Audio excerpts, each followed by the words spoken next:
Assalamualaikum warahmatullahi wabarakatuh. Perkenalkan saya Naila Hidayah, calon guru penggerak Angkatan 9 Kabupaten Tuban. Kali ini, pada koneksi antar materi, saya akan menerangkan tentang kesimpulan dan refleksi modul 1.1. Kesimpulan modul 1.1 tentang pemikiran Ki Hajar Dewantara adalah pengajaran itu bagian dari pendidikan. Pengajaran itu tidak lain adalah pendidikan dengan cara memberi ilmu atau berfaedah buat hidup anak-anak, baik lahir maupun batin. Sedangkan pendidikan diartikan sebagai tuntunan dalam hidup tumbuhnya anak-anak.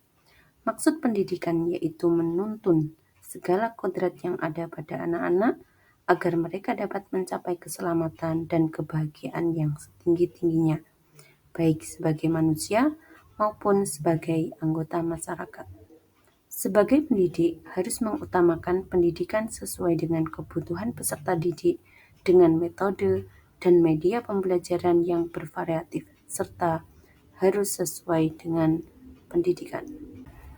Pada koneksi antar materi kali ini, saya akan menjelaskan tentang apa yang saya percaya tentang murid dan pembelajaran di kelas sebelum saya mempelajari modul 1.1, kemudian apa yang berubah dari pemikiran dan perilaku saya setelah mempelajari modul ini, dan yang ketiga, apa yang dapat segera saya terapkan lebih baik agar kelas saya mencerminkan pemikiran Ki Hajar Dewantara.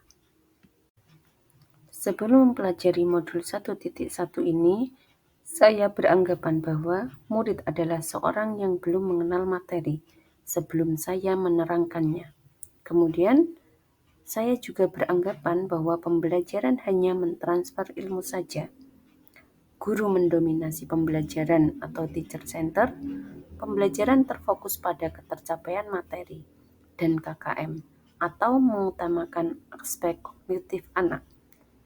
Guru kurang memahami karakteristik anak, siswa pasif, dan motivasi belajar rendah. Suasana yang tenang dan anak bisa memahami materi. Kemudian, apa yang berubah dari pemikiran dan perilaku saya setelah mempelajari modul ini? Yang pertama adalah merubah pemikiran. Dalam perubahan pemikiran saya, guru bukan merupakan satu-satunya sumber belajar.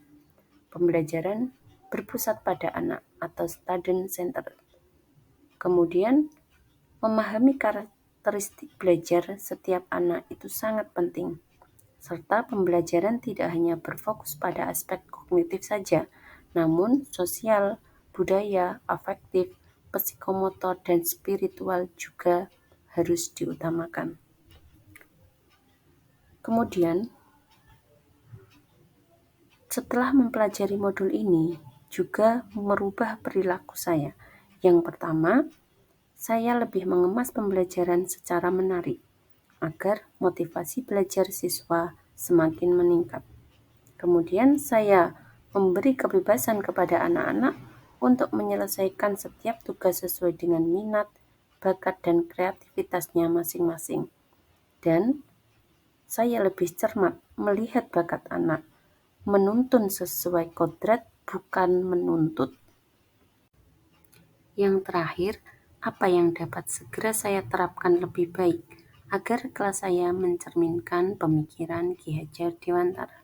Yang pertama, saya merancang pembelajaran yang interaktif dan menyenangkan serta melibatkan peserta didik. Kemudian, saya menerapkan pembelajaran berbasis kearifan lokal dengan budaya setempat. Setelah itu, saya juga menerapkan konsep merdeka belajar dan mengintegrasikan setiap pembelajaran dengan pencapaian profil pelajar Pancasila. Selanjutnya, saya merancang pembelajaran yang mengutamakan aspek budi pekerti.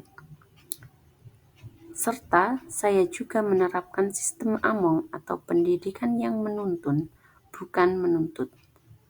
Pembelajaran yang sesuai dengan kodrat alam dan kodrat zaman, mengintegrasikan permainan dalam setiap pembelajaran.